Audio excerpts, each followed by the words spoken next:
त्याच्यावरती आपलं activity sheet format आहे ते बघायचं आहे.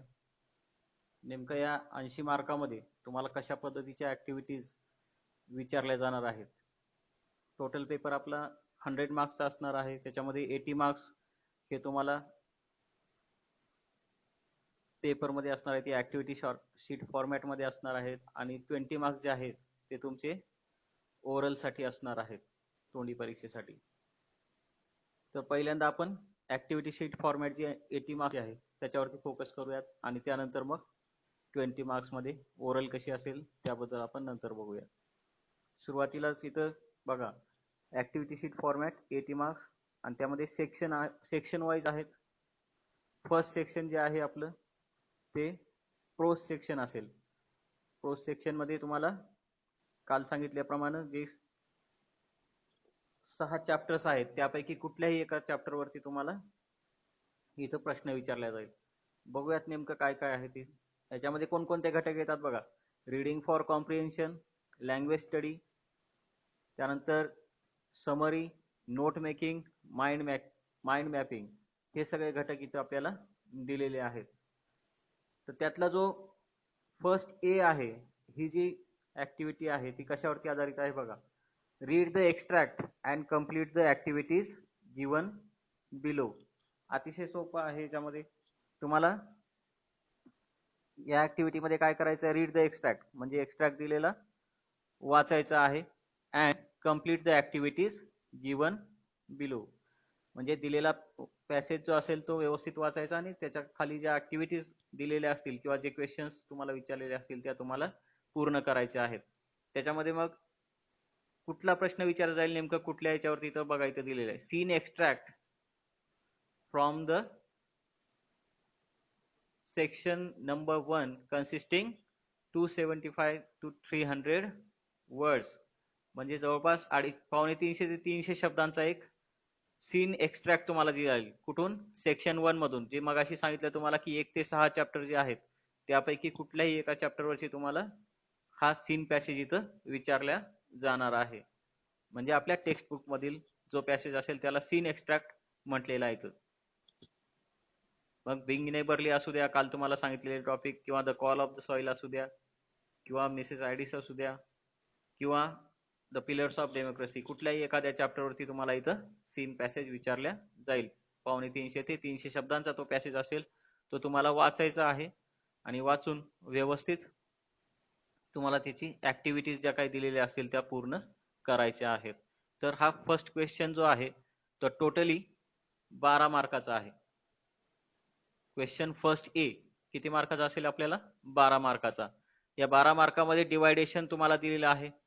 12 मार्कासाठी तुम्हाला A1, A2, A3, A4, A5 आणि A6 अशा 6 ऍक्टिव्हिटीज आपल्याला इथं दिलेल्या असतील आणि प्रत्येक ऍक्टिव्हिटी इथं दिसत असेल तुम्हाला किती मार्काची असणार आहे?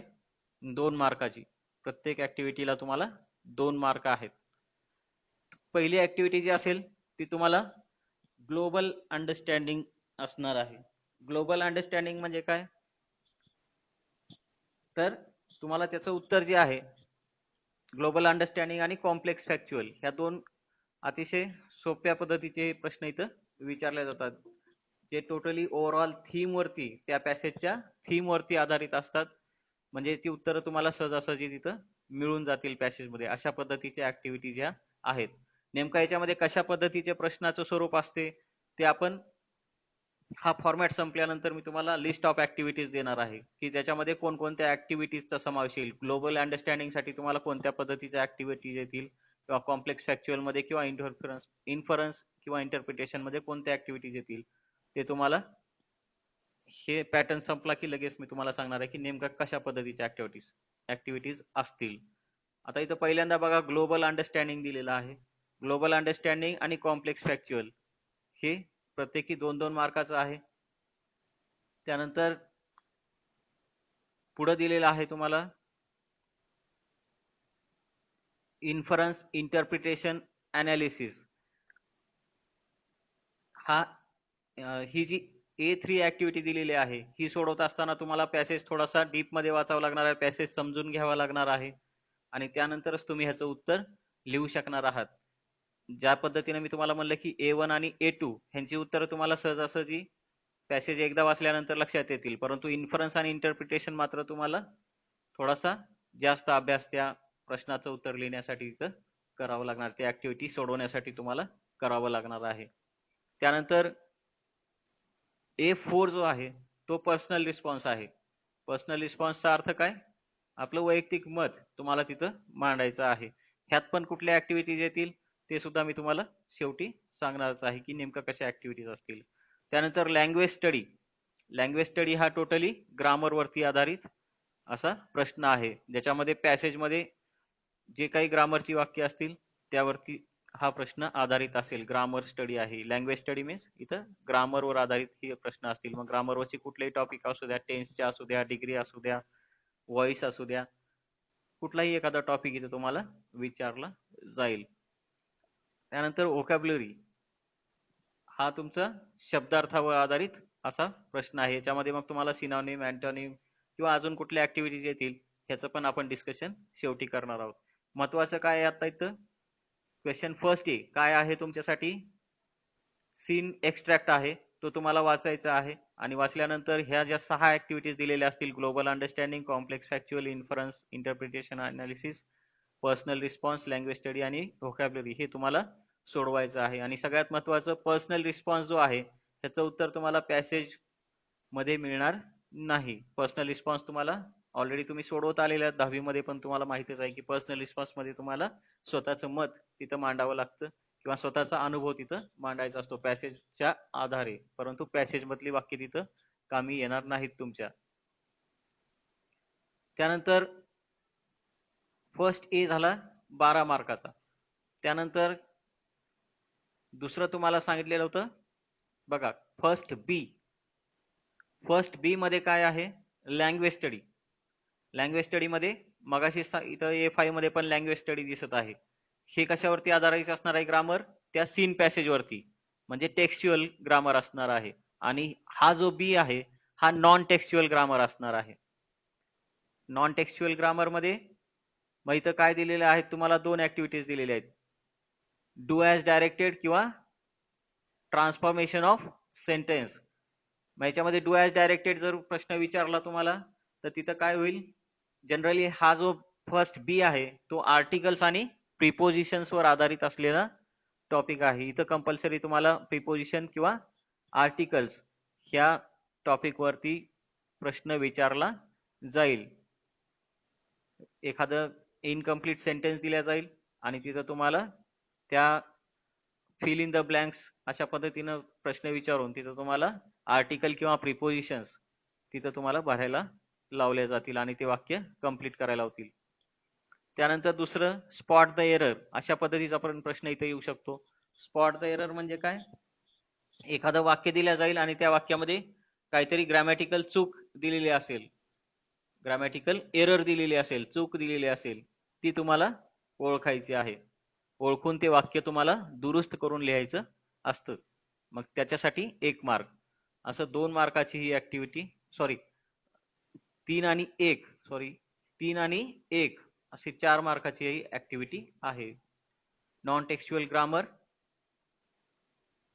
4 मार्काचा प्रश्न आहे. त्याच्यामध्ये 3 मार्क तुम्हाला डू ॲज डायरेक्टेड मध्ये, 1 मार्क आर्टिकल, 1 मार्क प्रिपोजिशन आणि 1 मार्क तिथं ट्रान्सफॉर्मेशन ऑफ सेंटेन्सला असेल आणि 1 मार्क जो असेल तो तुम्हाला स्पॉट द एरर साठी असेल. असे 4 मार्काची ऍक्टिव्हिटी इथे तुम्हाला विचारल्या जाईल. त्यानंतर पुढे बघा, read the extract and complete the activities given below. Question 2A काय आहे, read the extract and complete the activities given below. ह्याच्यामध्ये काय असणार आहे, तुम्हाला सेम प्रश्न आहे फर्स्ट ए सारखा, तिथं सुद्धा तोच होता, read the extract and complete the activities, आणि इथं पण तोच आहे. परंतु वरती काय दिलेलं होतं आपल्याला, सीन एक्स्ट्रॅक्ट. काय दिलेलं आहे इथं, सीन एक्स्ट्रॅक्ट.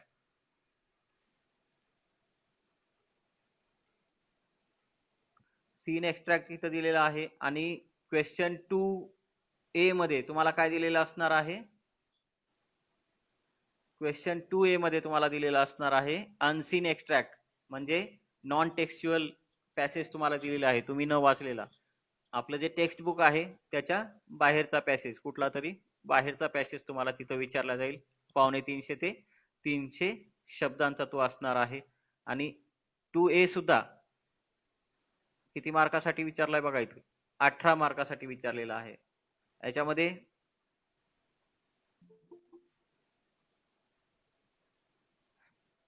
ग्लोबल अंडरस्टँडिंग बघा, global understanding, complex factual, inference, interpretation आणि analysis, personal response, language study, vocabulary. Same pattern असणार आहे तुमचा, ज्या पद्धतीने अगोदर होता त्याच पद्धतीचा हा पॅटर्न असणार आहे. प्रत्येक प्रश्नाला इथं 2 मार्क असतील, म्हणजे हा 12 मार्कासाठी तुम्हाला पॅसेज विचारला जाईल. आणि त्यानंतर राहिलेले जे 6 मार्क आहेत तुमचे ते कशासाठी आहेत बघा.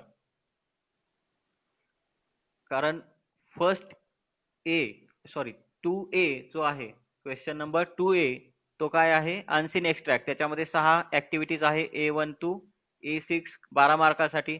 त्यानंतर क्वेश्चन नंबर 2B जो असणार आहे तो असणार आहे समरी रायटिंग वरती आधारित.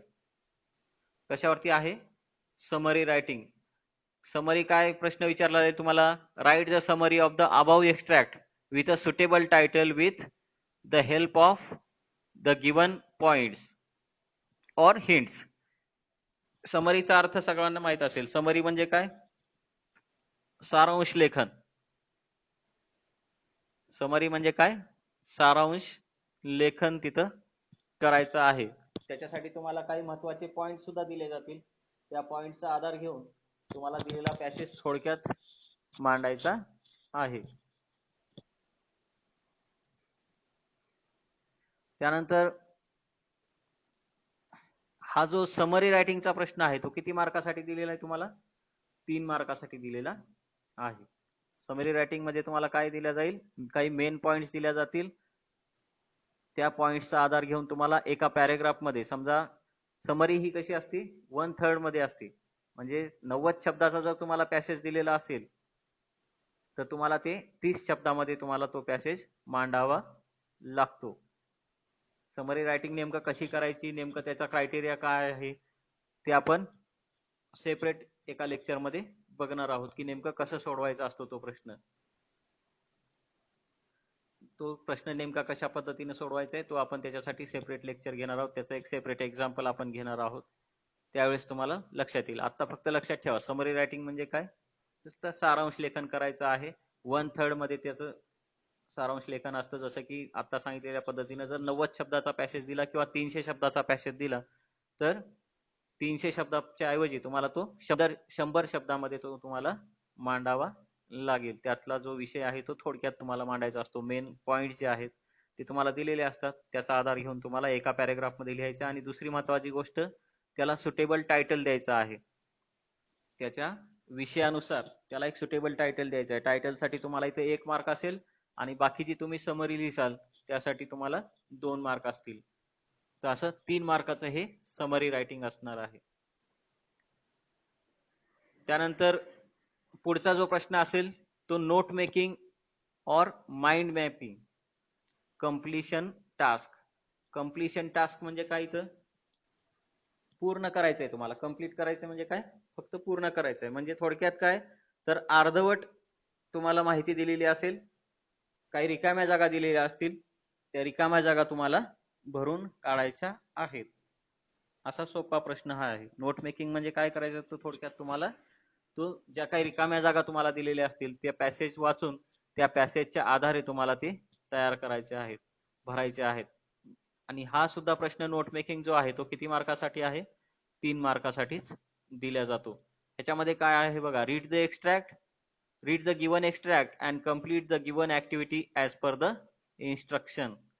याच्यामध्ये तुम्हाला एखादा टेबल दिला जाईल, म्हणजे टेबल म्हणजे काय, तक्ता दिला जाईल. त्या तक्त्यामध्ये माहिती ही अर्धवट स्वरूपामध्ये दिलेली असेल, पॅसेज वाचायचा आणि तो जो टेबल दिलेला आहे तो पॅसेज वाचून ज्या रिकाम्या जागा जिथे योग्य शब्द लागेल तो योग्य शब्द तिथं त्या रिकाम्या जागेमध्ये तुम्हाला भरायचा आहे. ह्याच्यासाठी सुद्धा आपण एक सेपरेट लेक्चर घेणार आहोत. त्याच्यामध्ये सुद्धा तुम्हाला एक एक्झाम्पल घेऊन आपण सांगूयात की नेमकं नोट मेकिंग काय आहे आणि ते कशा पद्धतीने तुम्हाला पूर्ण करायचं असतं. सोपं आहे, कम्प्लिशन टास्क आहे. त्यानंतर सेकंड सेक्शन जे आहे आपलं ते पोएट्री आहे. Poetry and appreciation. पोएट्रीमध्ये पण आपल्याला ज्या 6 पोएम आहेत त्यापैकी एका पोएमवरती, कुठल्याही एका पोएमवरती तुम्हाला एक सीन एक्स्ट्रॅक्ट दिला जाईल from a poem about 10 to 15 lines. 10 ते 15 ओळीचा एक सीन एक्स्ट्रॅक्ट इथं तुम्हाला विचारल्या जाईल. कुठे? क्वेश्चन नंबर 3A मध्ये. आणि काय करायचं आहे?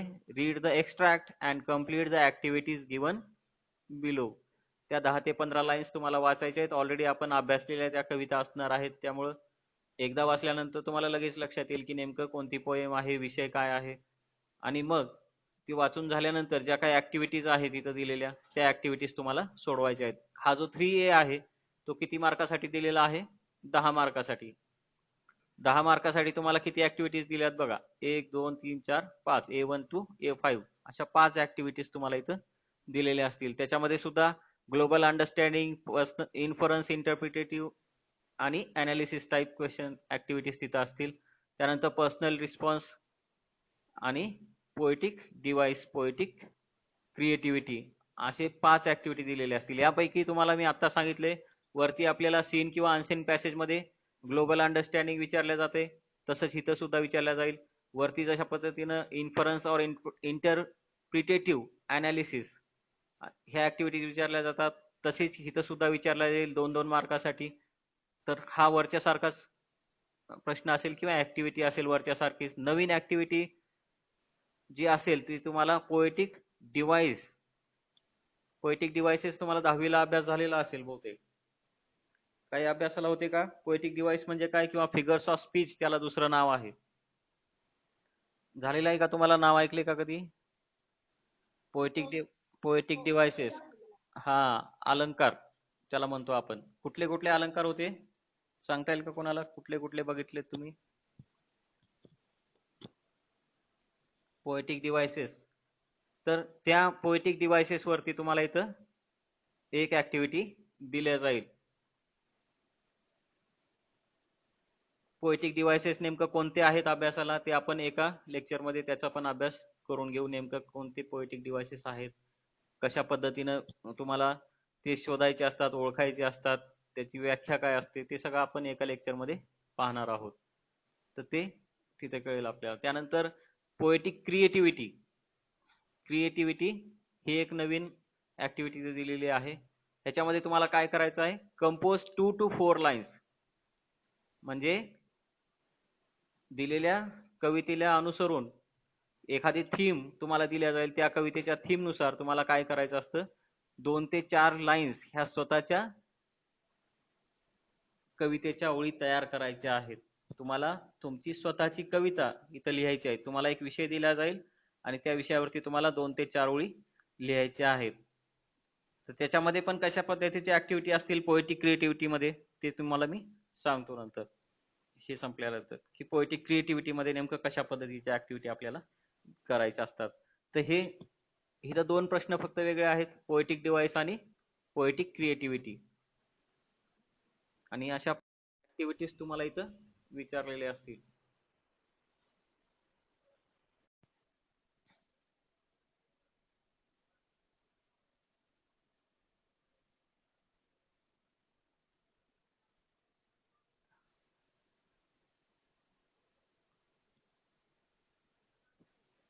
दोन मार्काच्या 5 ऍक्टिव्हिटीज म्हणजे तुमचा क्वेश्चन ए जो आहे तो 10 मार्क्स साठी इथं तुम्हाला दिलेला असेल. त्यानंतर 3B जो आहे तो ऍप्रिसिएशन. हा सुद्धा तुम्हाला काही नवीन प्रश्न नाही, ऑलरेडी तुम्हाला 10वीला हा प्रश्न झालेलाच आहे. कवितेचं ऍप्रिसिएशन लिहिणे किती मार्कासाठी तुम्हाला विचारलं जाईल? 4 मार्कासाठी. सीन एक्स्ट्रॅक्ट असेल 10 ते 15 ओळीचा. Lines from another poem not asked in question 3A. म्हणजे इथं जो प्रश्न विचारला जाईल सीन एक्स्ट्रॅक्ट, ह्या इथं जी कविता विचारल्या जाईल तुम्हाला ती कविता या ऍप्रिसिएशन मध्ये येणार नाही. म्हणजे तुम्हाला 2 कविता इथं विचारल्या जातील. 6 पैकी कुठल्याही 2 पोएम वरती प्रश्न तुम्हाला येणार आहेत. 3A मध्ये कुठला पण एक येईल पोएम आणि त्यानंतर 3B मध्ये दुसरी पोएम तुम्हाला इथं विचारल्या जाईल. एक 10 ते 15 ओळीची कविता येईल आणि त्या कवितेचं तुम्हाला तिथं ऍप्रिसिएशन लिहायचं आहे. ऍप्रिसिएशन लिहिताना आपण काय काय लिहितो त्याच्यामध्ये? कुठले कुठले मुद्दे असतात? झालेलं आहे तुम्हाला आता 10वीला. हा सांगा. कवितेचं नाव. हा, बरोबर. तर अशाच पद्धतीने आपल्याला सुरुवातीला कवितेचं इंट्रोडक्शन द्यायचं, कवितेचं टायटल, त्याच्या संदर्भात माहिती द्यायची आहे. त्यानंतर कवितेचा रायटर संदर्भात एखाद्या वाक्यामध्ये माहिती द्यायची आहे. त्यानंतर कवितेची थीम, त्यानंतर त्यामध्ये कोणत्या प्रकारचे पोएटिक डिव्हाइसेस वापरलेले आहेत, कवितेतून कोणता मेसेज आपल्यापर्यंत पोहोचवण्याचा प्रयत्न केलेला आहे, कोणती थीम सांगितलेली आहे, ती आपल्याला तिथं सगळं लिहावं लागतं ऍप्रिसिएशन मध्ये. तर आपण बघूयात. त्यानंतर तुम्हाला एक्झाम्पल एखादं घेतलं की लगेच लक्षात येईल की ऍप्रिसिएशन कशा पद्धतीनं लिहायचं असतं. तर हे 4 मार्कासाठी आहे. त्यानंतर सुरू होतं आपलं writing skill section. Third section जे आहे ते आपलं रायटिंग स्किल सेक्शन आहे 16 मार्क्ससाठी. त्याच्यामध्ये तुम्हाला काय काय दिलेलं आहे बघा. Complete the activities as per the instructions given below. वेगवेगळ्या ऍक्टिव्हिटीज इथं तुम्हाला विचारल्या जातील. त्याच्यामध्ये ABCD. क्वेश्चन 4 मध्ये तुम्हाला 4 बीट इथं दिलेले आहेत ABCD. आता याच्यामध्ये ABCD मध्ये बघा, ए साठी तुम्हाला काय आहेत, 2 ऑप्शन दिलेले आहेत. एक तर तुम्हाला ईमेल विचारला जाईल, एखादा ईमेल तयार करायला होतील, और लेटर रायटिंग. लेटर रायटिंग मध्ये काय, कोणतं लेटर तुम्हाला विचारले जाईल? Formal letter. इनफॉर्मल लेटर आपल्याला अभ्यासाला नाही 11वीला. इनफॉर्मल लेटर मध्ये कुठले येतात? कौटुंबिक पत्र, फॅमिली आणि फ्रेंड्स, रिलेटिव्ह यांना लिहिलेली. तर तशी पत्र इथं काय तुम्हाला विचारल्या जाणार नाहीत. इथं तुम्हाला फॉर्मल लेटर्स विचारल्या जातील. फॉर्मल लेटर्स म्हणजे कुठले असतात? Official letters. त्याच्यामध्ये मग तुम्हाला जॉब ऍप्लिकेशन साठी किंवा काही कंप्लेंट्स वगैरे असतील किंवा कन्सेशन साठी अशा प्रकारची जी लेटर्स असतील ती तुम्हाला इथं विचारल्या जातील. मग इथं ईमेल रायटिंग आणि त्यालाच ऑर असेल लेटर रायटिंग. किती मार्कासाठी? 4 मार्कासाठी. कसं लिहायचं आहे लेटर, ईमेल, कसा क्रायटेरिया असतो, कसा पॅटर्न असतो, ते आपण सेपरेट लेक्चर मध्ये अभ्यास करूयात. फक्त इथं लक्षात ठेवा, चौथ्या ए रायटिंग स्किल मध्ये चौथा ए तुम्हाला काय असणार आहे? 4th ए ऍक्टिव्हिटी तुम्हाला ईमेल और लेटर रायटिंग असणार आहे. त्यानंतर 4th B expansion of ideas, त्यालाच ऑब्लिक असेल, और असेल ब्लॉग रायटिंग, त्यालाच और असेल फिल्म रिव्ह्यू. म्हणजे तुम्हाला तिन्ही ऍक्टिव्हिटी विचारल्या जातील आणि 3 पैकी तुम्हाला एकच ऍक्टिव्हिटी कुठलीही सोडवायची आहे. इथं पण दोन्ही ऍक्टिव्हिटी विचारल्या जातील, ईमेल किंवा लेटर रायटिंग. तुम्हाला 2 पैकी एक सोडवायचे. इथं सुद्धा तुम्हाला चॉईस आहे, एक्सपान्शन ऑफ आयडियाज और ब्लॉग रायटिंग और फिल्म रिव्ह्यू. यापैकी तुम्हाला जे चांगल्या पद्धतीनं सोडवता येईल ते तुम्ही इथं सोडवू शकता. इथं भरपूर काय ऑप्शन दिलेले आहेत. काल मी तुम्हाला सांगितलेलंच आहे की एक्सपान्शन ऑफ आयडियाज म्हणजे काय, कल्पना विस्तार. ब्लॉग रायटिंग म्हणजे थोडक्यात तुम्हाला इथे एसे रायटिंग सारखाच हा प्रश्न आहे. एखादा विषय दिला जातो आणि त्या विषयानुसार तुम्हाला त्या विषयावरती माहिती लिहावी लागते. थोडक्यात हा एसे रायटिंगचाच एक भाग आहे. त्यानंतर फिल्म रिव्ह्यू, काल सांगितलेल्या पद्धतीनं त्या फिल्मची थीम काय, ऍक्टर कोण आहेत, सॉंग्स कसे आहेत, म्युझिक कोणी दिले, त्यानंतर मेसेज काय आहे, डायलॉग कुठले आहेत, अशा पद्धतीने आपल्याला इथं फिल्म रिव्ह्यू द्यायचा आहे. तर यापैकी कुठलीही एक ऍक्टिव्हिटी आपल्याला सोडवावी लागणार आहे. किती मार्कासाठी आहे? 4 मार्कासाठी. प्रत्येकाचं आपण एक्झाम्पल पाहणारच आहोत नंतर. त्यानंतर क्वेश्चन 4C मध्ये तुम्हाला अपील और त्याला लिफलेट असेल, त्याला और रिपोर्ट रायटिंग असेल, और त्याला और व्ह्यू काउंटर व्ह्यू असेल. म्हणजेच तुम्हाला इथं 4 ऑप्शन दिलेले आहेत आणि 4 पैकी परत तुम्हाला किती सोडवायचं आहे? कुठलंही एकच सोडवायचं आहे. याच्यामध्ये जे तुम्हाला व्यवस्थित चांगल्या पद्धतीनं सोडवता येईल असं कुठलंही तुम्ही चॉईस करून सोडवू शकता. कुठलंही एकच सोडवायचं आपल्याला. अपील रायटिंग झालेलं आहे का तुम्हाला अगोदर 10वीला? अपील रायटिंग झालेलं आहे का? नाही झालेलं? नाही. अपील रायटिंग नवीनच आहे तुमच्यासाठी. थोडक्यात हा जाहिरातीचा प्रकार आहे. अपील म्हणजे काय? जाहिरात करणं. एखाद्या क्लासची जाहिरात. अपील आणि लिफलेट हे दोन्ही त्याच प्रकारामध्ये मोडतात. इथं जाहिरात करण्याचा हा प्रकार आहे. किंवा एखाद्या ठिकाणी पूर आलेला आहे तर पूरग्रस्तासाठी मदत वगैरे मागण्यासाठी अपील केली जाते. ती त्याचा एक फॉर्मॅट आहे. तो आपण बघूयात नवीन. की एखाद्या ठिकाणी डोनेशन. रिपोर्ट रायटिंग तुम्हाला झालेलं आहे, त्याबद्दल तुम्हाला माहिती असणारच आहे रिपोर्ट रायटिंग बद्दल. आणि जो व्ह्यू काउंटर व्ह्यू आहे याबद्दल काय झालेलं आहे का? नाही. व्ह्यू काउंटर व्ह्यू म्हणजे काय? दोन मतं इथं दिलेली असतात. एक तर म्हणजे थोडक्यात जर बघितलं आपण विषय अशा पद्धतीचा असतो, मोबाईलचे ऍडव्हान्टेजेस और डिसएडव्हान्टेजेस. तुम्हाला मोबाईलचे ऍडव्हान्टेजेस दिल्या जातील, तुम्हाला डिसएडव्हान्टेजेस तिथं सांगायचे असतात. म्हणजे मोबाईलचे फायदे आणि तोटे अशा दोन बाजू मांडलेल्या असतात. त्या विषयाला म्हणायचंय व्ह्यू काउंटर व्ह्यू. तुम्हाला एक सेक्शन दिलेला असतो व्ह्यू, तुम्हाला त्याच्या अपोजिट सेक्शन तिथं मांडायचा असतो. जर समजा तुम्हाला फायदे दिलेले असतील एखाद्या गोष्टीचे तर तुम्हाला तिथं त्याचे तोटे मांडावे लागतील. तर अशा पद्धतीचा हा व्ह्यू काउंटर व्ह्यू चा प्रश्न असेल किंवा ऍक्टिव्हिटी असणार आहे. 4 पैकी तुम्हाला कुठलंही एक विचारला जाईल, तुम्हाला सोडवायचं आणि मार्क्स त्याला पण आहेत 4. त्यानंतर पुढे आहे स्पीच रायटिंग और कंपेरिंग और डायलॉग रायटिंग और इंटरव्ह्यू. मला वाटतं ह्यातलं सगळंच तुम्हाला 10वीला झालेलं असणार आहे बऱ्यापैकी. झालेलं आहे का? स्पीच रायटिंग झालेलंच आहे तुम्हाला. स्पीच म्हणजे काय? भाषण. भाषण द्यायचं नाही तर लिहायचं असतं इथं. स्पीच रायटिंग आलेलं आहे. त्यानंतर कंपेरिंग, सूत्रसंचलनासाठी जे काही नमुना असतो तो तुम्हाला इथं तयार करायचा आहे. त्यानंतर डायलॉग रायटिंग झालेलं आहे तुम्हाला, संवाद लेखन करायचं आहे. आणि इंटरव्ह्यू काल सांगितलेल्या पद्धतीनं एखाद्या व्यक्तीची मुलाखत घेण्यासाठी आपल्याला प्रश्नावली तयार करायची आहे.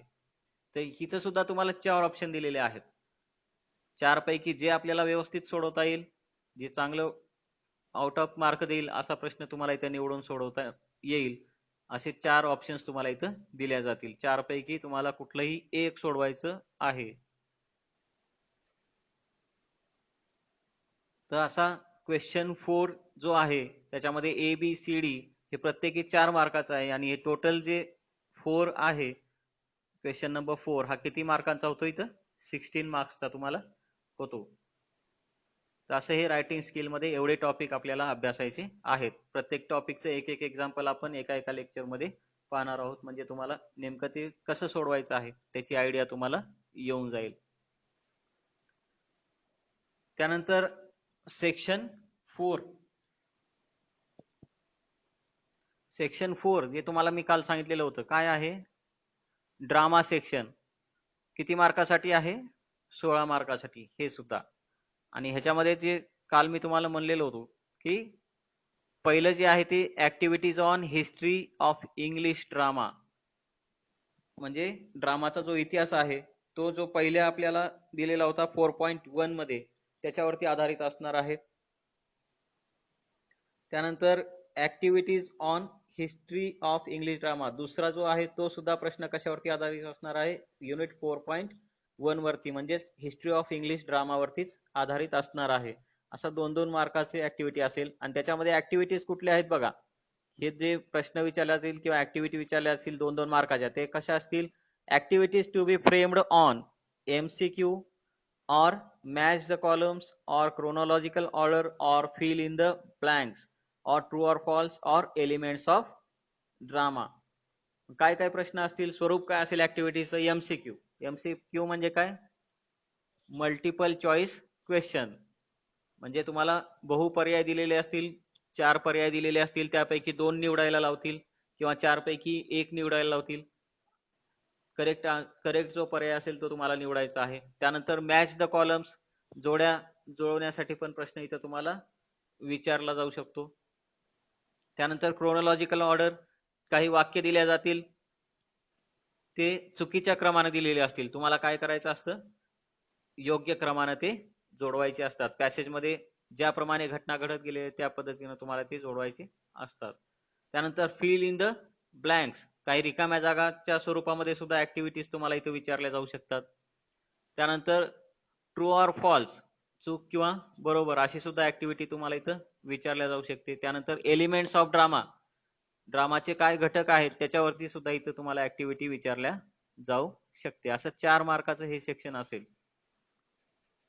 ह्यानंतर मात्र जे 4 मार्क आहेत ते आपल्याला त्या ड्रामाच्या आधारावर विचारले जातील. बघा नेमका कशा पद्धतीच्या ऍक्टिव्हिटीज आहेत बघा.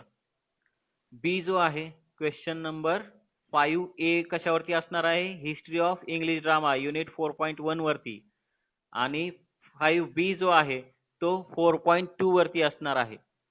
याच्यामध्ये तुम्हाला काय, answer in about 50 words to the questions based on one act play. One act play कुठला, 4.2 मध्ये दिलेला आहे, त्याच्यावरती आधारित ह्या 4 मार्काची ऍक्टिव्हिटी असणार आहेत.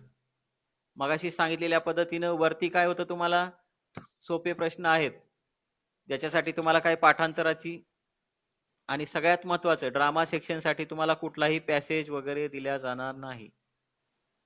सगळ्यात महत्वाचं पॅसेज येत नाही, तुम्हाला मनाने सगळं पाठांतर करून ठेवावं लागणार आहे, पॅसेज तिथं दिल्या जाणार नाही.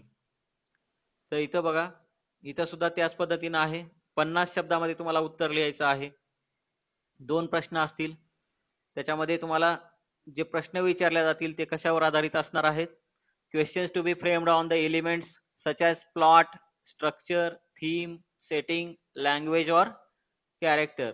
हे सगळे घटक काय आहेत, प्लॉट कशाला म्हणतात, स्ट्रक्चर कशाला म्हणतात, थीम काय असतं, सेटिंग काय असतं, लँग्वेज काय असतं, कॅरेक्टर काय असतं, हे सगळं आपल्याला एक एक घटक अभ्यास करावा लागणार आहे सेपरेट. त्यानंतर तुम्ही हे लिहू शकणार आहात. तर ते नेमकं तुम्हाला माहिती दिल्यानंतर तुम्ही हे सहज समजू शकेल तुम्हाला की नेमकं याच्यात काय लिहायचं असतं, प्लॉट मध्ये काय लिहायचं असतं, स्ट्रक्चर मध्ये काय लिहायचं असतं, त्याचा आपण वेगळा अभ्यास करणार आहोत. ज्यावेळेस ते तुम्हाला कन्सेप्ट कळतील त्यावेळेस तुम्ही सहजपणे हे लिहू शकणार आहात. तर इथं त्याच पद्धतीने दिलेलं आहे, describe, explain, compare, contrast, name और डिस्कस, अशा पद्धतीनं इथं ऍक्टिव्हिटीज विचारल्या जाऊ शकतात या प्लॉट, स्ट्रक्चर, थीम, सेटिंग किंवा कॅरेक्टरवर आधारित. तर आपल्याला तेच करायचं आहे. अगोदर प्लॉट, स्ट्रक्चर, थीम काय आहे हे पाहून घेऊया आणि त्यानंतर मग ह्याच्यावरती ऍक्टिव्हिटीज आपण बघूयात. युनिट 4.2 वरती आधारित हा 5B असणार आहे आणि 4 मार्क त्याला आहेत. त्यानंतर 5C त्याच पद्धतीचा आहे, same plot, structure, theme, setting वरती आधारित असणारा 4 मार्कासाठी. त्याचं पण उत्तर तुम्हाला 50 शब्दामध्ये लिहायचं आहे. परंतु ही जी ऍक्टिव्हिटी आहे 5C ती कशावरती बेस्ड असणार आहे, 4.3A वरती. 4.3 मध्ये 2 आहेत, एक सीन एक्स्ट्रॅक्ट आहे, एक मिड समर नाईट ड्रीम आणि दुसरा एक आहे, असे 2 आहेत. त्यापैकी तुम्हाला पहिला जो एक्स्ट्रॅक्ट आहे त्याच्यावरती तुम्हाला 5C विचारलेला जाईल. त्याच्यामध्ये तुम्हाला प्लॉट, स्ट्रक्चर, थीम, सेटिंग यावरती प्रश्न विचारलेला असणार आहे. ते सुद्धा ऍक्टिव्हिटीज 2-2 मार्काच्या तुम्हाला इथं असतील. त्यानंतर 5D जो आहे तो 4.3 मध्ये दिलेल्या बी वरती आधारित असणार आहे. तो सुद्धा सेमच आहे 4 मार्कासाठी. 2 ऍक्टिव्हिटीज इथं तुम्हाला विचारला जाईल, प्लॉट, स्ट्रक्चर, थीम आणि सेटिंग, कॅरेक्टर याच विषयाला धरून. तर हे जे ड्रामा सेक्शन आहे इथं फक्त फरक एवढाच आहे की इथं तुम्हाला कुठलाही पॅसेज वगैरे येणार नाही, तुम्हाला पाठांतर करावं लागेल. बाकी सर्व ठिकाणी मात्र तुम्ही जसं की सीन एक्स्ट्रॅक्ट आहे, अनसीन एक्स्ट्रॅक्ट आहे, त्यानंतर पोएट्रीवरचा सीन एक्स्ट्रॅक्ट आहे, इथं तुम्हाला पॅसेज दिलेला असणार आहे. तर अशी ही 80 मार्काची ऍक्टिव्हिटी शीट आपली तयार होते. आता तुम्हाला मगाशी सांगितलेल्या पद्धतीनं आपल्याला ज्या ऍक्टिव्हिटीज विचारल्या जाणार आहेत, लिस्ट ऑफ सजेस्टेड ऍक्टिव्हिटीज, कुठल्या ऍक्टिव्हिटीज आपल्याला येऊ शकतात कोणत्या प्रश्नामध्ये ते बघा, आणि त्या ऍक्टिव्हिटीचं स्वरूप काय असेल. पहिले इथं दिलेलं आहे तुम्हाला complex factual, global understanding, interpretation और कन्फ्युजन. ह्या ज्या ऍक्टिव्हिटीज आहेत म्हणजेच कुठल्या ऍक्टिव्हिटीज, A1, A2 आणि A3 ह्या ज्या ऍक्टिव्हिटीज आहेत याच्यामध्ये ज्या विचारल्या जातील त्याचं स्वरूप काय असणार आहे ऍक्टिव्हिटीचं. ह्याच्यामध्ये तुम्हाला एकतर ट्रू ऑर फॉल्स विचारल्या जाईल. ट्रू ऑर फॉल्स म्हणजे काय, चूक किंवा बरोबर सांगणे. काही वाक्य दिल्या जातील चार. चार पैकी तुम्हाला ट्रू ऑर फॉल्स, कुठलं ट्रू आहे सेंटेन्स, कुठलं फॉल्स आहे ते तुम्हाला सांगायचं आहे. त्यानंतर ह्याच्यामध्येच दुसरा एक प्रकार आहे ट्रू ऑर फॉल्स मध्ये, की दोन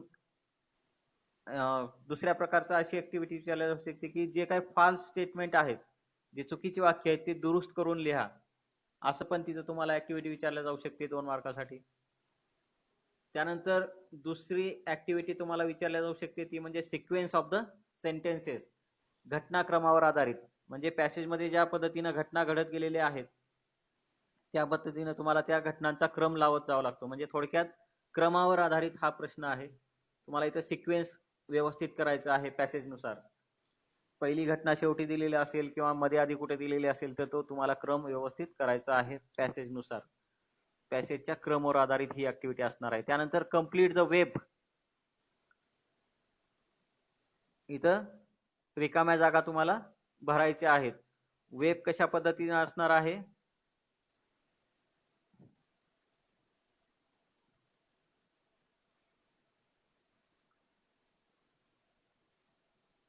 जी वेब आहे ती तुम्हाला समजा इम्पॉर्टन्स ऑफ ट्री प्लांटेशन असं दिलेलं असेल आणि त्याच्या बाजूला 4 रिकाम्या जागा त्या वेब मध्ये दिलेल्या असतील. समजा इथं वेब काढून दाखवू शकतो मी तुम्हाला. हे अशा पद्धतीनं असेल. त्याच्यामध्ये काही विषय दिलेला असेल आणि तुम्हाला याच्या साईडला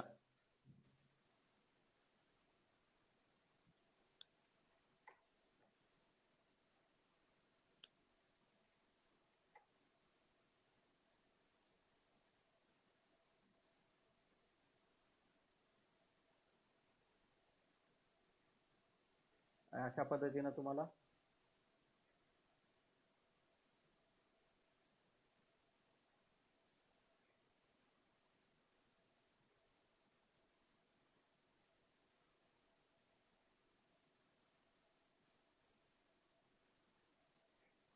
हे इथं तुम्हाला अजून परत बॉक्स दिलेले असतील. ह्याच्यामध्ये तुम्हाला मात्र भरायचं असतं जे काय आहे.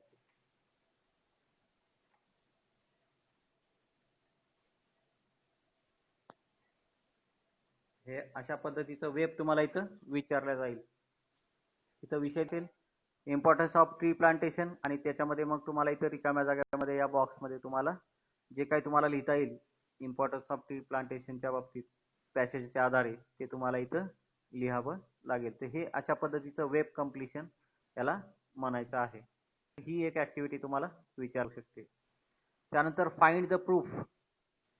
फाइंड द प्रूफ म्हणजे एक प्रकारचं एखादी घटना तुम्हाला दिली जाईल आणि त्या घटनेमागचं कारण तुम्हाला शोधायचं आहे. म्हणजे बिकॉज या टाईपचे प्रश्न, का असं घडलं, व्हाय या टाईपचे प्रश्न इथं तुम्हाला विचारले जाऊ शकतात. ही एखादी घटना का घडलेली आहे, त्याच्या मागचं कारण काय होतं ते इथं तुम्हाला विचारल्या जाईल. फाइंड द प्रूफ नावाची ही ऍक्टिव्हिटीज आहे ज्याच्यामध्ये तुम्हाला कारण द्यावं लागेल. त्यानंतर फ्लो चार्ट. फ्लो चार्ट त्याचं पण एक्झाम्पल इथं आहे. अशा पद्धतीचं एक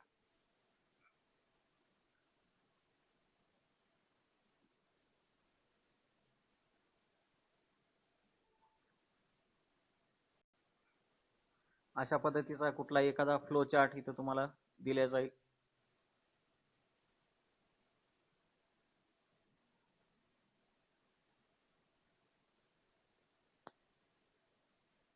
इथं तुम्हाला अशा पद्धतीनं फ्लो चार्ट दिला जाईल. इथं रिकामी जागा तुम्हाला भरायची असणार आहे.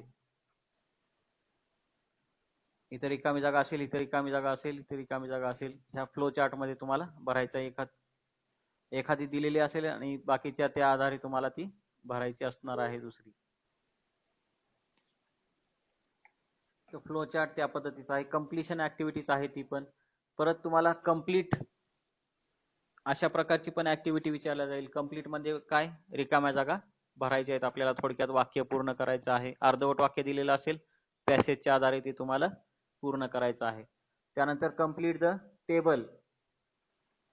तक्ता पूर्ण करायचा आहे. समजा असा टेबल दिलेला आहे, इथं काहीतरी दिलेलं असेल, इथं रिकामी जागा सोडलेली असणार आहे. त्यानंतर इथं काहीतरी टाईप केलेलं असणार आहे.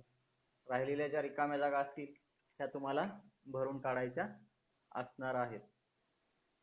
अशा पद्धतीनं कंप्लीट टेबल म्हणजे इथं विषय दिलेला असेल, इथं काही रिकाम्या जागा दिलेल्या असतील, परत इथं काही रिकाम्या जागा दिलेल्या असतील, त्या रिकाम्या जागा अशा या टेबलमध्ये तुम्हाला भरायच्या आहेत. कंप्लीट द टेबल नावाची पण ऍक्टिव्हिटी तुम्हाला येईल. थोडक्यात रिकाम्या जागा भरा हाच आहे प्रकार. त्यानंतर filling the gaps of a summary. Summary writing इथं थोडक्यात दिलेलं असेल, पॅसेज तुम्हाला थोडक्यात दिलेला असेल, परंतु समरी मध्ये ती वाक्य काही मिसिंग असतील, ते तुम्हाला जे काही गॅप दिलेला असेल त्या वाक्याचा तो भरून काढायचा आहे. थोडक्यात हे पण कंप्लिशन ऍक्टिव्हिटीज आहे. त्यानंतर selection of right responses from the multiple statements, म्हणजे 4 पर्याय दिलेले असतील, त्यापैकी जे योग्य पर्याय असतील, राईट रिस्पॉन्सेस असतील, ते तुम्हाला निवडायचे आहेत. म्हणजे करेक्ट अल्टरनेटिव्ह चूज करायचा आहे. समजा प्रश्न विचारलेला आहे, दिलेल्या पॅसेज नुसार जी 2 वाक्य पॅसेजची थीम दर्शवतात ती निवडा, असं जर तुम्हाला विचारलं, choose the 2 sentences that shows the theme of the passage, असं जर प्रश्न विचारला तर तुम्हाला 4 पैकी 2 वाक्य खोडावे लागतील जे थीम दर्शवत नाहीत, आणि 2 वाक्य तुम्हाला जी करेक्ट आहेत, जी थीम दर्शवतात अशी वाक्य निवडावी लागतील. थोडक्यात हा बहुपर्यायी प्रश्न आहे. 4 पैकी 2 वाक्य तुम्हाला तिथं निवडायची असणार आहेत. तर ह्या ज्या सगळ्या ऍक्टिव्हिटीचं स्वरूप आहे हे कशासाठी आहे? Complex factual, global understanding, interpretation और कन्क्लुजन. पहिल्या 3 ज्या ऍक्टिव्हिटीज असतील यामध्ये तुम्हाला अशा पद्धतीच्या ऍक्टिव्हिटीज इथं विचारल्या जाऊ शकतात. प्रश्नांचं ऍक्टिव्हिटीचं स्वरूप मी तुम्हाला इथं सांगितलेलं आहे की ते असं असणार आहे. मग हे सीन पॅसेज साठी पण सेम पॅटर्न असेल, अनसीन पॅसेज साठी पण सेम पॅटर्न असेल. त्यानंतर आपला पोएम जो सीन एक्स्ट्रॅक्ट आहे त्याच्यासाठी सुद्धा हाच पॅटर्न असणार आहे. त्याच्यानंतर पुढे बघा, A4 जी कुठली ऍक्टिव्हिटी होती, त्यानंतर पर्सनल रिस्पॉन्स, त्याच्याबद्दल बघूया. पर्सनल रिस्पॉन्स मध्ये तुम्हाला कशा पद्धतीचे प्रश्न विचारल्या जाऊ शकतात. पर्सनल रिस्पॉन्स मध्ये तुम्हाला पहिली ऍक्टिव्हिटी विचारल्या जाऊ शकते ती म्हणजे ऍग्री और डिसऍग्री.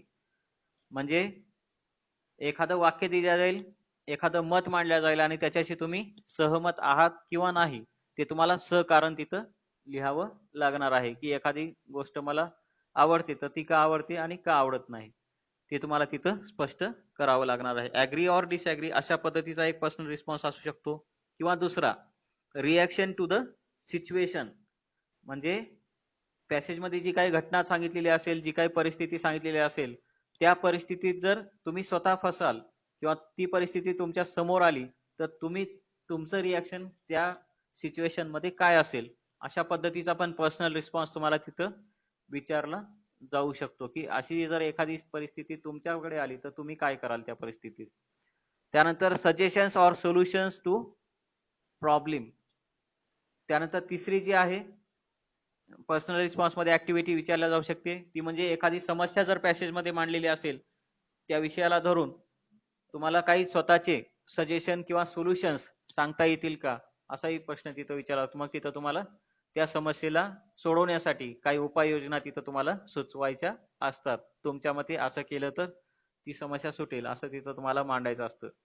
त्यानंतर सिकिंग ओपिनियन विथ जस्टिफिकेशन, एखाद्या घटनेबद्दल किंवा एखाद्या विषयाबद्दल तुमचं मत काय हे तुम्हाला सहकारण सांगायचं आहे. त्यानंतर सेल्फ एक्सपिरियन्स, एखाद्या घटनेचा तुम्हाला अनुभव आलेला आहे का, तो अनुभव कथन इथं तुम्हाला करायचा असतो. अशा पद्धतीची ऍक्टिव्हिटी सुद्धा तुम्हाला तिथं सेल्फ एक्सपिरियन्स मध्ये विचारल्या जाऊ शकते. त्यानंतर list the changes that you would bring in your self. त्यानंतर अजून एक ऍक्टिव्हिटी अशी विचारल्या जाऊ शकते की हा पॅसेज वाचल्यानंतर किंवा ही गोष्ट लक्षात आल्यानंतर किंवा या पॅसेजच्या अनुषंगाने तुम्ही तुमच्या वागण्यामध्ये किंवा तुमच्या बिहेवियर मध्ये कुठल्या पद्धतीचे चेंजेस आणू पाहता किंवा कुठले आणू शकाल, असा इथं प्रश्न तुम्हाला विचारला जाऊ शकतो. की तुमच्यामध्ये काय परिवर्तन होऊ शकेल या पॅसेज मधून, तर ती तुम्हाला तिथं सुचवायचं आहे की माझ्यामध्ये मी असे बदल घडवून आणणार आहे. तर हे पर्सनल रिस्पॉन्स मध्ये तुम्हाला अशा सगळ्या पद्धतीच्या ऍक्टिव्हिटीज तुम्हाला इथं विचारल्या जाऊ शकतात. ऍग्री और disagree, reaction to situation, suggestion, or solutions to problems, seeking opinion with justification, self experience, list the changes that you would bring in yourself. अशी एक लिस्ट आहे ज्या ऍक्टिव्हिटीज तुम्हाला पर्सनल रिस्पॉन्स मध्ये विचारल्या जाऊ शकतात. त्यानंतर व्होकॅब्युलरी जो A6 आहे त्याच्यामध्ये काय आहे बघा, कुठल्या कुठल्या ऍक्टिव्हिटीज आहेत व्होकॅब्युलरी सेक्शन साठी. एक तर तुम्हाला सिनॉनिम्स. सिनॉनिम्स म्हणजे काय, समानार्थी शब्द लिहा. किंवा दुसरी ऍक्टिव्हिटी विचारल्या असते अँटोनिम्स, विरुद्धार्थी शब्द लिहा. किंवा तिसरी ऍक्टिव्हिटी तुम्हाला विचारल्या जाऊ शकते ती म्हणजे गिव्ह वन वर्ड फॉर.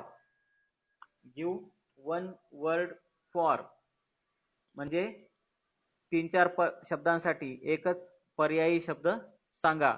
अशा पद्धतीचा सुद्धा एक व्होकॅब्युलरी टाइप क्वेश्चन इथं विचारला तुम्हाला जाऊ शकतो. त्यानंतर fill in the blanks by selecting म्हणजे रिकामी जागा भरायची आहे. शब्द दिलेले असतील, रिकामी जागा तुम्हाला योग्य शब्द भरून तिथं पूर्ण करायचे आहे, ते वाक्य पूर्ण करायचं आहे रिकामी जागा भरून. त्यानंतर find a word from the passage having the given meaning म्हणजे एक अर्थ दिला जाईल आणि त्या अर्थाचा शब्द तुम्हाला पॅसेज मध्ये शोधायचा आहे. त्यानंतर वर्ड रजिस्टर एक ऍक्टिव्हिटी असणार आहे. वर्ड रजिस्टर तुम्हाला झालेला असेल. वर्ड रजिस्टर म्हणजे एखादा टॉपिक दिला जाईल, समजा कम्प्युटरशी रिलेटेड तुम्हाला तिथं अजून काही शब्द लिहावे लागतील. जसं की कम्प्युटरशी रिलेटेड वर्ड रजिस्टर काय तयार होईल, माऊस, कीबोर्ड, प्रिंटर, मॉनिटर हे सगळे वर्ड रजिस्टर होतील. कशासाठी, कम्प्युटरसाठी, कारण ह्या सगळ्या वस्तू कशाशी रिलेटेड आहेत, कम्प्युटरशी रिलेटेड आहेत. त्यानंतर वर्ड पझल म्हणजे शब्दकोडे, हे पण तुम्हाला झालेलं असणार आहे अशा पद्धतीची ऍक्टिव्हिटी.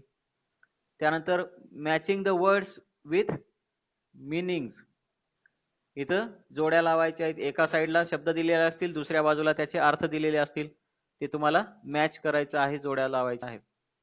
त्यानंतर using words meaningful in meaningful sentences, काही शब्द दिलेले असतील ते वाक्यामध्ये तुम्हाला त्यांचा वापर करायचा आहे. ती शब्द वापरून एक वाक्य तुम्हाला तयार करायला सांगितल्या जाऊ शकतात. अशी पण ऍक्टिव्हिटी इथं विचारल्या जाईल व्होकॅब्युलरी मध्ये. त्यानंतर कंप्लीट सेंटेन्स करण्यासाठी प्रॉपर वर्ड किंवा फ्रेज वापरा, असं पण एक वाक्य पूर्ण करण्यासाठी ऍक्टिव्हिटीज तुम्हाला इथं विचारल्या जाऊ शकते. तर ह्या सगळ्या ऍक्टिव्हिटीज ज्या आहेत हे कोणत्या सेक्शन साठी आहेत किंवा कोणत्या ऍक्टिव्हिटीसाठी असतील, व्होकॅब्युलरीसाठी. त्यानंतर ग्रामर मध्ये तुम्हाला MCQ म्हणजेच मगाशी सांगितलेल्या पद्धतीनं मल्टिपल चॉईस क्वेश्चन, ग्रामरचं एखादं वाक्य दिलं जाईल आणि ते उत्तर जे बरोबर असेल ते एकच असणार आहे. तुम्हाला योग्य उत्तर तिथं निवडायचं असेल त्याला म्हणायचं MCQ. त्यानंतर बिगिन विथ अशी पण ऍक्टिव्हिटी विचारल्या जाऊ शकते की एखादं वाक्य या शब्दापासून सुरुवात करा.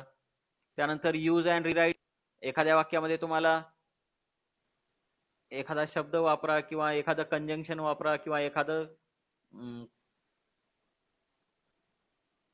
विशेषण वापरून वाक्य पुन्हा लिहा, अशा पद्धतीचे प्रश्न इथं तुम्हाला विचारल्या जाऊ शकतात यूज अँड रिराईट मध्ये. किंवा टेन्सच्या संदर्भात पण विचारल्या जाऊ शकतात. इथं rewrite using articles or prepositions missing in a sentence म्हणजे आर्टिकल किंवा प्रिपोजिशन साठी तुम्हाला रिकामी जागा तिथं विचारल्या जाऊ शकते. त्यानंतर चेंजिंग टेन्स फॉर्म्स, टेन्सचे जे काही फॉर्म्स आहेत, समजा सिंपल पास्ट टेन्स मध्ये एखादं वाक्य असेल तर तुम्हाला का सिंपल प्रेझेंट मध्ये करा, असा पण प्रश्न तिथं विचारला जाऊ शकतो.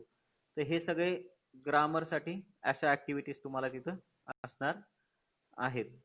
तर ही लिस्ट ऑफ ऍक्टिव्हिटीज होती कशासाठी, प्रोज सेक्शन साठी आणि पोएट्री सेक्शन साठी सुद्धा. त्यामधली जे ग्लोबल अंडरस्टँडिंग, फॅक्च्युअल आणि इंटरप्रिटेटिव्ह टाईप जे प्रश्न होते त्यासाठी त्या वरच्या सगळ्या ऍक्टिव्हिटीज लागू होतात.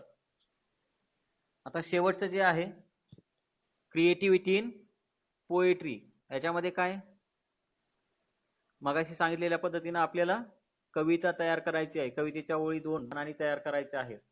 याच्यामध्ये वेगवेगळ्या ऍक्टिव्हिटीज तुम्हाला इथे विचारल्या जातील. पहिली विचारली जाऊ शकते ते म्हणजे framing 2 continuous lines based on the theme. आपण जी कविता आपल्याला दिलेली असेल त्या कवितेच्या थीम नुसार स्वतःच्या 2 ओळी तुम्हाला लिहायच्या आहेत. स्वतः तुम्हाला कविता रचायची आहे, त्या थीमला धरून, त्या विषयाला धरून स्वतःच्या 2 ओळी तुम्हाला तिथं कंपोज करायच्या आहेत, तयार करायच्या आहेत, कविता लिहायची आहे. त्यानंतर framing 2 lines to match the given rhyming words. काही रायमिंग वर्ड्स दिल्या जातील 2 ओळीच्या, आणि त्या 2 ओळीला मॅच करणारे दुसऱ्या 2 ओळी रायमिंग वर्ड्स वापरून तुम्हाला तिथं ऍड करायच्या असतात. 2 ओळी दिलेल्या असतील आणि त्याला राईम करणाऱ्या दुसऱ्या 2 ओळी तुम्हाला तिथं मनाने तयार करायच्या आहेत, लिहायच्या आहेत त्या विषयाला अनुसरून. त्यानंतर reframing lines by changing the word order. Reframing lines by changing the word order. इथं तुम्हाला काही शब्दांचा क्रम बदलून त्या लाईन्स पुन्हा कंपोज करायच्या आहेत. अशी पण ऍक्टिव्हिटी इथं विचारल्या जाऊ शकते. त्यानंतर compose a line on the similar situation. कवितेमध्ये जी काही सिच्युएशन दिलेली असेल त्या सिच्युएशन वरती तुम्हाला 2 ओळी तयार करायला लावतील. अशी ऍक्टिव्हिटी आहे. थोडक्यात ही जी सगळी ऍक्टिव्हिटी आहे ती कशावरती आधारित असणार आहे, आपल्याला कवितेच्या 2 ओळी तयार करता आल्या पाहिजेत, यासाठी ही ऍक्टिव्हिटी इथं दिलेली आहे. तर ऍक्टिव्हिटी शीट फॉर्मॅट आपण बघितलेला आहे 80 मार्काचा. त्यानंतर त्याच्यामध्ये ज्या काही ऍक्टिव्हिटीज तुम्हाला ह्या global understanding, complex factual, inference, interpretation, analysis, personal response, language study किंवा व्होकॅब्युलरी किंवा ग्रामर वरती कशा पद्धतीच्या ऍक्टिव्हिटीज येतील ते सगळे आता तुम्हाला मी सांगितलेलं आहे. तेवढं लक्षात ठेवा. ज्या वेळेस आपण एक एक घटक बघणार आहोत त्यावेळेस त्याचे एक्झाम्पल आपण बघूया. जसं की तुम्हाला सांगितले समरी रायटिंग, नोट मेकिंग, त्यानंतर रायटिंग स्किल मधलं ईमेल वगैरे, हे सगळे घटक आहेत ते आपण नंतर एका एका लेक्चर मध्ये अभ्यासणार आहोत. तर सध्याला आपण एवढं लक्षात ठेवा, पीडीएफ तुम्ही लिहून काढली असेल, नसेल तरी परत एकदा लिहून काढा. ज्यांनी लिहिलं नसेल त्यांनी लिहून ठेवा. पुढच्या तासामध्ये आपण अजून एका नव्या टॉपिकला हात लावूया आणि ओरलच्या संदर्भात सुद्धा मी तुम्हाला नंतर माहिती देईल. आता हे फक्त 80 मार्काचं आपण पॅटर्न बघितलेला आहे. नेमका पॅटर्न काय असेल रायटिंगचा. ओरल संदर्भात आपण नंतर माहिती घेऊया.